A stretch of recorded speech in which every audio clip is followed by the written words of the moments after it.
जीवन की 7 शिक्षाएं। विदेशों में सुविधा है कि अगर आप बीमार हैं या आपकी ठीक से देखभाल करने वाला कोई नहीं है तो आप किसी भी नर्सिंग होम में जाकर भर्ती हो जाइए।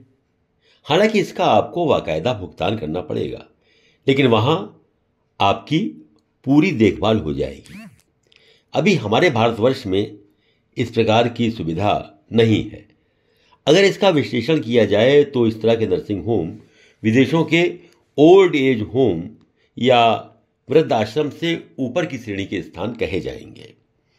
ऐसे ही एक नर्सिंग होम में भर्ती होने के बाद एक बेहद सुविधा संपन्न एवं आर्थिक दृष्टि से समृद्ध अमेरिकन व्यक्ति ने क्या महसूस किया, आइए उसे उसी के शब्दों में जानते हैं। अगर कोई मुझे ये कहता कि उसने नर्सिंग होम में 2 महीने बिताए हैं तो मुझे हंसी आती, क्योंकि मैंने कभी सोचा ही नहीं था कि मुझे वहां समय बिताना पड़ेगा। किंतु जीवन तो हमें हमेशा कुछ न कुछ सिखाने का रास्ता निकाल ही लेता है, और वो भी ऐसी परिस्थितियों में जब हमें उसकी उम्मीद भी नहीं होती। जब मुझे पता लगा कि मुझे नर्सिंग होम में भर्ती होना होगा तो मैंने सोचा कि चलो कोई बात नहीं, थोड़े दिन वहां रहेंगे और ठीक ठाक होकर आ जाएंगे। लेकिन इन 2 महीनों में जो मैंने नर्सिंग होम में बिताए उन्होंने मुझ में काफी परिवर्तन ला दिया।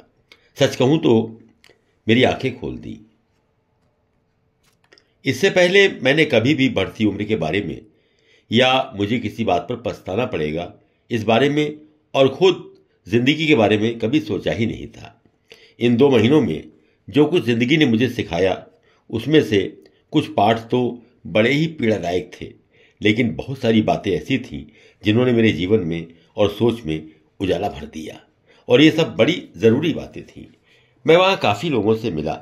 कुछ लोगों के परिवार के लोग उनसे समय समय पर मिलने आते थे, लेकिन दूसरी तरफ बहुत सारे ऐसे लोग भी थे जिन्हें उनके परिवार वालों ने बिल्कुल ही भुला दिया था।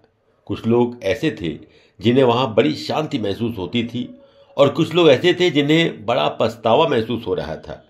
मैंने उन सबसे काफी बातचीत की और उनके साथ जो समय बीता, जो संबंध बने, उनसे मैंने काफी कुछ सीखा। मुझे उन 2 महीनों में 7 शिक्षाएं मिली, और मुझे विश्वास है कि हर कोई, चाहे वो युवा हो या वृद्ध, उसे इन शिक्षाओं को, जिसमें जीवन भर का अनुभव शामिल है, सुनना ही चाहिए। क्योंकि इस बात का कोई महत्व नहीं है कि आज हम कितने युवा हैं। एक न एक दिन तो आपको वृद्ध होना ही है, और तब आपको अनुभव होगा कि किस प्रकार का जीवन आपने जिया है। पहली बात जो मैंने अनुभव की या जो शिक्षा मुझे मिली वो ये है कि सबसे भारी बोझ अकेलापन है। आप सोच सकते हैं कि एक नर्सिंग होम तो बस आपकी तबीयत की देखभाल करने के लिए है। आपको वहां सही दवाइयां मिलती हैं, आपकी वहां सही देखभाल होती है, खान पान की व्यवस्था ठीक ठाक होती है और पर्याप्त आश्रय मिलता है। किंतु मैंने महसूस किया कि सबसे बड़ी चुनौती शारीरिक न होकर भावनात्मक है, और उसका केंद्र है अकेलापन। यहाँ ऐसे काफी लोग मिले जिन्हें महीनों से कोई मिलने नहीं आया, बल्कि उनमें से कुछ तो लोग ऐसे भी थे जिनसे सालों से कोई नहीं मिला था। उनके बच्चे बेहद व्यस्त थे, उनके मित्र दुनिया छोड़ चुके थे। इस बात से कोई मतलब नहीं है कि नर्सिंग होम का स्टाफ कितना अच्छा था। स्टाफ कितना भी अच्छा हो, लेकिन परिवार के लोगों का जो भावनात्मक अपनापन है उसकी पूर्ति वो स्टाफ तो नहीं कर सकता। बढ़ती उम्र का सबसे कठोर समय वो होता है जब आपको पता लगता है कि संसार आपके बिना भी चल रहा है। मैंने वहां ये सीखा कि वृद्धावस्था पर अकेलापन सबसे भारी बोझ है। मैं सोचता हूं कि यहाँ आने से पहले मुझे मेरे आसपास के लोगों से और भी गहरे संबंध बनाने चाहिए थे। मुझे लगता है कि मुझे पैसे के पीछे भागने में कम समय देना चाहिए था और अर्थपूर्ण संबंध बनाने में ज्यादा समय देना चाहिए था। दूसरी शिक्षा जो मुझे मिली वो ये कि सर्वाधिक मूल्यवान वस्तु जीवन की स्वास्थ्य है। वही सबसे मूल्यवान है। मैं वहां एक व्यक्ति से मिला जो एक सफल व्यवसायी था। उसके पास ढेर सारी प्रॉपर्टी थी, आरामदायक लग्जरी कारें थीं और वो दुनिया में खूब घूम चुका था। पर अब उसका शरीर ही उसे धोखा दे रहा था। वो बिना किसी सहायक के न तो खुद अपने आप भोजन कर सकता था, न ही चल फिर सकता था। अब ऐसी हालत में उसकी संपत्ति का उसके लिए कोई मतलब नहीं था, जब खुद उसका शरीर उसका साथ देने से मना कर रहा था। इस बात का कोई अर्थ नहीं है कि आप कितने धनवान हैं। आप कितने भी धनवान क्यों ना हो, आप अपना खोया हुआ स्वास्थ्य वापस नहीं खरीद सकते।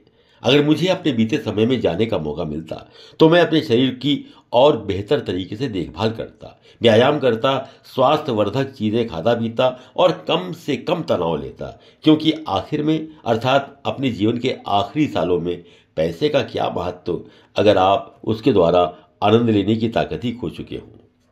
तीसरी बात, भौतिक चीजों का अर्थ या महत्व समाप्त हो जाता है, वे महत्वहीन हैं।